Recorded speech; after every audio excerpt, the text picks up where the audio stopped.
میں اپنے کمرے میں چلی گئی۔ شاید سعد کو حنان لالا نے فیڈر پلا کے سلا دیا تھا۔ میں اپنی جگہ پہ لیٹ گئی۔ میں نہیں چاہتی تھی کہ دونوں بھائی آپس میں لڑیں۔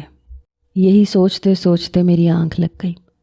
صبح جب میں سعد کو ناشتہ کروا رہی تھی، ولی محمد اپنے کمرے سے باہر آیا اور اماں کے کمرے میں چلا گیا۔ کچھ دیر بعد حنان لالا کے کمرے کا دروازہ کھلا۔ وہ باہر آئے۔ سفید شلوار قمیض پہنی تھی، شاید اپنے آفس جا رہے تھے۔ کہنے لگے ولی کہاں ہے؟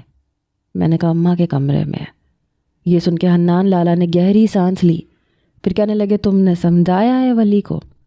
میں نے کہا وہ میری نہیں سن رہا۔ وہ کہنے لگے اچھا ٹھیک ہے۔ وہ بھی اماں کے کمرے میں چلے گئے۔ پھر بحث کی آوازیں آنے لگیں۔ دونوں بھائی شاید پھر سے اسی بات پہ بحث کر رہے تھے۔ میں نے سعد کو ناشتہ کروایا اور اماں کے کمرے میں چلی گئی۔ اماں کہنے لگی کاش ہم مر جاتا، کم از کم یہ دن تو دیکھنے کو نہیں ملتا۔ دونوں بھائی لڑ رہا ہے، تمہارا باپ زندہ ہوتا تو تم دونوں کے منہ پہ تپڑ مار دیتا۔ ابھی تم دونوں چپ ہو جاؤ۔ اماں کا سانس پھول رہا تھا، وہ رو رہی تھیں۔ میں ان کے پاس آ گئی۔ وہ کہنے لگی حنان خان، تم ولی کو نکاح نامہ دے دو اور تم یہ ابھی بحث نہیں کرے گا۔ یہ سن کے حنان لالا کہنے لگا ٹھیک ہے اماں، ہم نکاح نامہ دے دیتا ہے، اور پھر ولی محمد یہ بھول جائے کہ اس کا کوئی لالا بھی ہے۔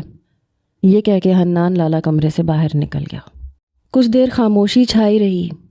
پھر جب وہ واپس آیا تو اس کے ہاتھ میں نکاح نامہ تھا۔ اس نے ولی کو پکڑا دیا۔ ولی کمرے سے باہر جا چکا تھا۔ میں اماں کے پاس بیٹھ گئی، انہیں چپ کروانے لگی۔ میں نے کہا اماں ہم تم کو چھوڑ کے نہیں جانا چاہتا، تم ولی محمد کو سمجھاؤ، وہ میری بات نہیں سنتا۔ اماں کہنے لگی تم اس